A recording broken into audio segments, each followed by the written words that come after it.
जय सिया राम दोस्तों, मेरा नाम है आंचल और आपका स्वागत है मेरे यूट्यूब चैनल पर। मेरे चैनल का नाम है आंचल राजपूत द बुक रीडर। इस चैनल पर अच्छी बुक्स पढ़ी जाती हैं क्योंकि बुक्स पढ़ना मुझे अच्छा लगता है।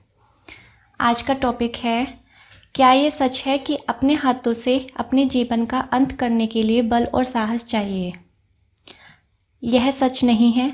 अपने जीवन का अंत करने की आपकी इच्छा का मतलब यह है कि आपको अपनी जीवात्मा को मजबूत बनाने की आवश्यकता है। विश्वास रखिए कि यह ताकत आपके अंदर है और यह भी जानिए कि ईश्वर आपको ऐसी स्थिति का सामना कभी नहीं करने देते जिसे आप संभाल ना सकें। अर्थात हमें जो भी हमारी लाइफ में जो भी प्रॉब्लम्स आती हैं या जो भी हमें कठिनाई महसूस होती है, हम ये सोचते हैं कि वो ईश्वर हमें ऐसा क्यों कर रहा है, हमारी लाइफ में बार बार प्रॉब्लम क्यों दे रहा है हमें। लेकिन हम यह भूल जाते हैं कि भगवान जानता है कि हम उन प्रॉब्लम को फेस कर सकते हैं, उनका सामना कर सकते हैं, तभी वो हमारी लाइफ में इतनी सारी मुसीबतें देता है। आप में शक्ति है, इसका उपयोग कीजिए।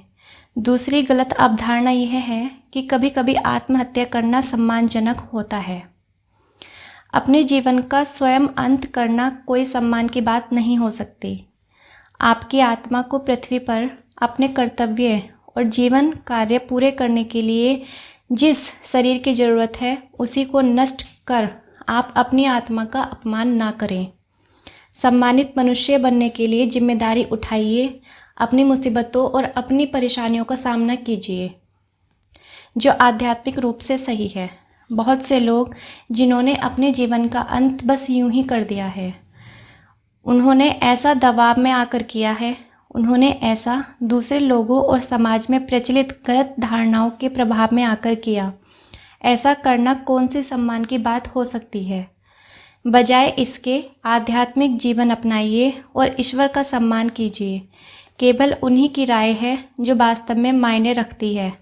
पृथ्वी पर बेशक कभी कभी ऐसा होता है कि आत्मा के लिए शरीर में रहना असहनीय हो सकता है, लेकिन यह परिवर्तन की घड़ी को सूचित करता है। अपने आप को खत्म कर लेना इस समस्या का समाधान कभी नहीं हो सकता। लेकिन जब मनुष्य अपने जीवन के सबसे अधिक हताशा भरे और कमज़ोर क्षण का सामना करता है, तब उसे क्या करना चाहिए? जब आप ऐसी स्थिति से गुजरें तो समझिए कि ईश्वर आपके बल की परीक्षा ले रहे हैं, यह दिखाने के लिए कि आप में साहस है और आप कभी हारेंगे नहीं। आपको बस एक सकारात्मक कदम उठाने की ज़रूरत होती है। जब आप अपने कर्मों का भुगतान कर अपनी परीक्षा में सफल हो जाएंगे, तब आपकी परिस्थितियाँ बदल जाएंगी। ईश्वर आपकी सहायता के लिए अपने फरिश्ते भेजते हैं। वे विशिष्ट आत्माएं होती हैं जो आत्महत्या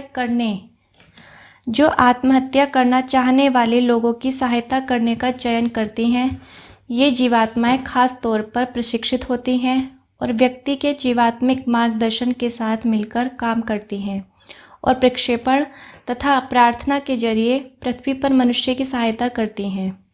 वे उन्हें जीने का बल प्रदान करने के लिए उनके अवचेतन मन के जरिए संदेश भेजती हैं। मतलब जब भी हम कभी परेशान होते हैं या अगर हम ये सोचें कि हम अब इस मुसीबत का सामना नहीं कर पा रहे हैं और हमें इससे कैसे छुटकारा पाना चाहिए, तो हमारे दिमाग में सिर्फ एक यही चीज़ आती है कि हमें आत्महत्या कर लेनी चाहिए।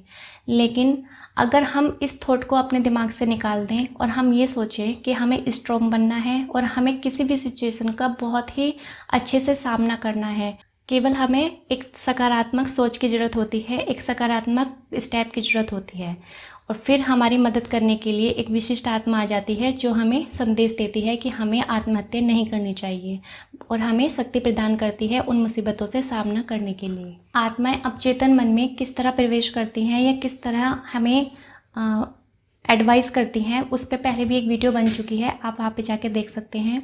जब हम सोते हैं या जब हम आराम करते हैं तब हमें वो संदेश देती हैं जिनको हम फॉलो कर सकते हैं। वे उन्हें जीने का बल प्रदान करने के लिए उनके अवचेतन मन के जरिए संदेश भेजती हैं। यह विशिष्ट जीवात्माओं का अस्तित्व इसलिए होता है क्योंकि ईश्वर नहीं चाहते कि पृथ्वी पर मनुष्य अपनी जान लेने जैसी गलती करे, क्योंकि इसका परिणाम बहुत गंभीर हो सकता है। अपनी आंखें खोलिए और उन उद्देश्यों के बारे में सोचिए जिनके कारण आपको पृथ्वी पर भेजा गया है। आपका आध्यात्मिक जीवन, कार्य, सेवा और प्रगति। साथ ही यह भी समझ लीजिए कि कभी कभी तो अपनी जान लेने का कारण पूरी तरह अर्थहीन होता है। जैसे स्कूल कॉलेज की परीक्षाओं से असफल होकर युवा अपने माता पिता का सामना नहीं कर पाते और डर की वजह से अपनी जान ले लेते हैं।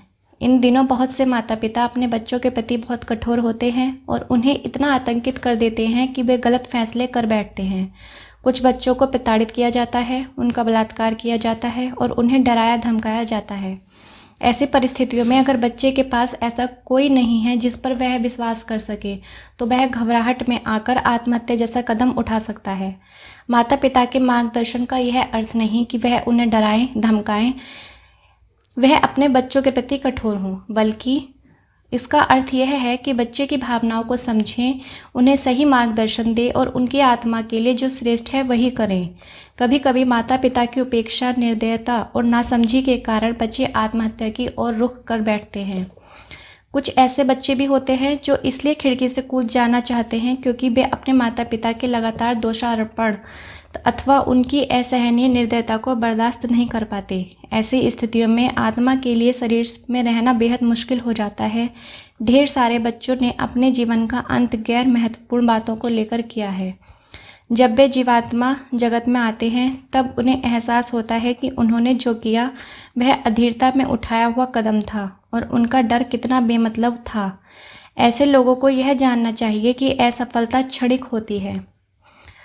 दरअसल असफलता सफलता तक पहुंचने का एक पायदान होता है। जिस तरह सुख को महसूस करने के लिए दुख का अनुभव करना आवश्यक होता है, उसी तरह सफलता का आनंद लेने के लिए असफलता का स्वाद चखना भी जरूरी है। असफलता तो बस मनुष्य को सिखाने वाला एक अनुभव मात्र है। हर माता पिता की यह जिम्मेदारी है कि वह अपने बच्चों को प्रेम सिखाए, ना कि डर, और उन्हें आध्यात्मिक ज्ञान प्रदान करे। जब यह ज्ञान बच्चे के अंदर रच जाए, बस जाए, तब बच्चा अंदर से खुलता है और उसके अंतर मन और उसके अंतर स्वर फूट पड़ते हैं। माता पिता सबसे अहम बात भूल जाते हैं, उन्हें एक अच्छा इंसान बनाना। माता पिता उन्हें ये तो सिखाते हैं कि शिक्षा देकर कि भौतिक जगत की उपलब्धियां ही सबसे महत्वपूर्ण हैं। उन्हें गलत दिशा की ओर बढ़ने को प्रेरित करते हैं। इस तरह वे अपने बच्चों को सफलता के बारे में झूठी धारणा देकर उन्हें गलत राह दिखाते हैं। मतलब वो भौतिक सुख कैसे प्राप्त करें, जीवन में अपना बड़ी बड़ी चीज़ें कैसे अर्जित करें, गाड़ी बंगला बैलेंस कैसे बनाए, ये सब चीज़ें तो सिखाते हैं, लेकिन एक अच्छा इंसान कैसे बनाएं, एक अच्छा आदर्श व्यक्ति कैसे बनाएं, उनमें संस्कार ऐसे भरें जो कि वो एक अच्छा मनुष्य बने, ये सब सिखाना भूल जाते हैं। तो माँ बाप को और हमारे माता पिता जो भी हैं, हमारे बड़े बुजुर्ग जो भी हैं, उन्हें हमें एक अच्छा इंसान बनने की भी सीख देनी चाहिए, जिससे हम भविष्य में कभी भी कोई गलती ना करें और किसी भी कठिनाई का सामना एक अच्छे तरीके से कर सकें। तो दोस्तों, ये थी मेरी आज की वीडियो। अगर मेरी वीडियो आपको अच्छी लगी हो तो प्लीज़ मेरी वीडियो को लाइक कीजिए, शेयर कीजिए और मेरे चैनल को सब्सक्राइब कीजिएगा। धन्यवाद।